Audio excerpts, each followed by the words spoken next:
Welcome to This Explainer. Today we're tackling a fascinating, and let's be real, incredibly common psychological trap called gear acquisition syndrome, or GAS for short. Don't worry, we're literally all guilty of it at some point. We're going to look closely at exactly why we feel so compelled to constantly upgrade our tools, and more importantly, how we can finally break free from that endless cycle to achieve actual, meaningful progress in our hobbies and our lives. Think about it for a second. Seriously, think about that online shopping cart you probably have open in another browser tab right now. Will that next purchase, that shiny new gadget, that ridiculously expensive lens, that high-end piece of equipment, is that actually going to make you a master of your craft? Or are we just falling into the trap of equating the act of buying something with the hard work of actually becoming something? That is the core conflict we're untangling today. Okay, let's dive into this. Gear acquisition syndrome is defined as a psychological pattern where a person becomes absolutely convinced that acquiring more equipment is this magical key that will dramatically improve their performance, their creativity, or even their whole identity.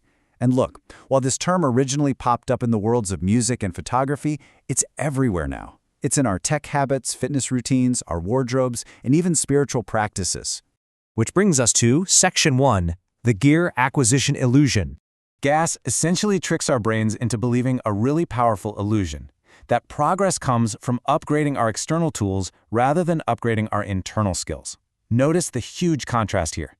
Photographers often think the newest lens will instantly unlock their inner genius, right? Fitness enthusiasts swear that the next wearable device will finally force them to be consistent. But actually, scratch that, it's not about what we genuinely need. It's about the illusion of enhancement. The harsh reality is that true improvement only comes from practice, discipline, and mindset. You just can't unbox those things. Let's look at the psychology in Section 2, emotional triggers and identity. The urge to hit add to cart is driven by some pretty intense internal mechanisms. First up is dopamine-driven desire. Just the anticipation of buying something. Refreshing the page to track that delivery package releases dopamine. It gives us a temporary high and the total illusion of progress without doing an ounce of actual work. Second, it's about the avoidance of discomfort. Let's face it, developing a skill is slow, it's frustrating, and it requires a ton of effort. Buying gear makes us feel like we're moving forward while conveniently sidestepping that grueling grind. And finally, social comparison. Seeing someone else with better gear immediately triggers envy and plants the totally false belief that they're better just because their tools are fancier. Now, what's really interesting about this slide is how we use physical objects to construct the exact identity we want. We literally tell ourselves, well, if I buy this pro camera, I am a photographer. We try to claim the identity without doing the hard work, like, actually learning composition and lighting. Gear acquisition syndrome is really just an emotional shortcut to an identity we haven't earned yet. That leads us right into Section 3, the paradox of more. This is honestly one of the most powerful insights from our source material. The more gear you acquire, the less you use. It sounds completely counterintuitive, right? Like, no way. But having too many options completely overwhelms the mind. It creates severe decision fatigue. Instead of actually creating, you end up spending all your time deciding what to create with. It's like a giant puzzle with too many pieces. Ultimately, your raw creativity just gets buried under a mountain of choices. Often, the absolute best creators out there use very limited tools, but they've mastered them over time with extraordinary consistency. And having all those choices creates a vicious shadow side that we call the loop of dissatisfaction. Let's walk through it step by step. Step 1, you want a new item. Step 2, you buy it. Step 3, you get that sweet dopamine hit and feel amazing. But then, Step 4, you eventually realize there's been absolutely no real improvement in your actual skill, which leads straight to Step 5. You feel inadequate all over again, leading right back to wanting something else. It's this modern cycle of consumerism totally disguised as self-improvement. It keeps you looking externally busy, but completely internally stagnant. At a much deeper level, GAS has an emotional and almost spiritual dimension. It's really a symptom of a deep inner restlessness. We are frantically searching for a sense of progress, capability, worth, and identity. But here's the thing. When our inner world feels insufficient, trying to fix it by continually upgrading our outer world is always going to fail. You simply cannot buy your way out of this restlessness because no amount of gear can ever replace clarity, meaning, and focus. Buying is literally just a distraction from the inner work you actually need to do. Let's move to Section 4, step-by-step equipment audit and see how this builds into an actionable plan to break free. So let's run through a quick mental audit of the gear you already own. Just picture 3 columns in your head. In column 1, list a piece of equipment sitting in your room right now.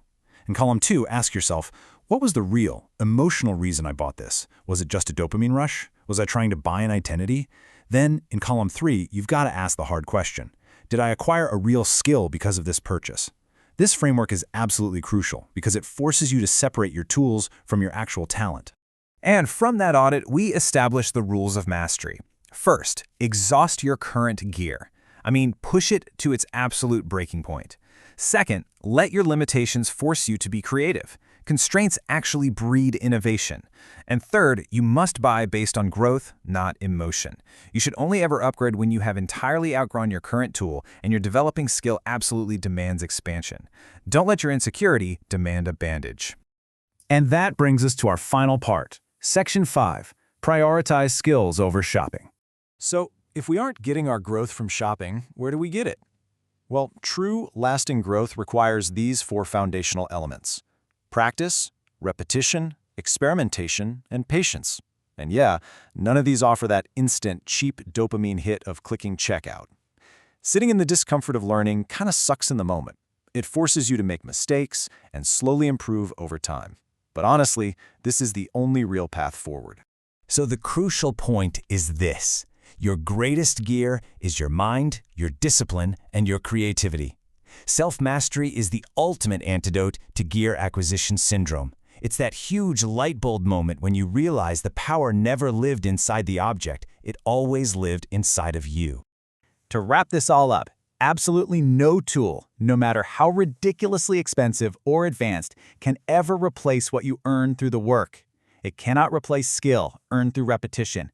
It cannot replace insight earned through making mistakes. It cannot replace the confidence you earn through the act of creation. And it definitely cannot replace a true identity that is earned through mastery.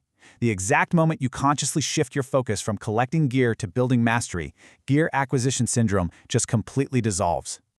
Which brings us to our final question for you today. Knowing everything we just discussed about the illusion of progress, those sneaky dopamine traps, and the true requirements for mastery, are you ready to close those browser tabs full of shopping carts and actually go practice your craft right now? The choice is entirely yours.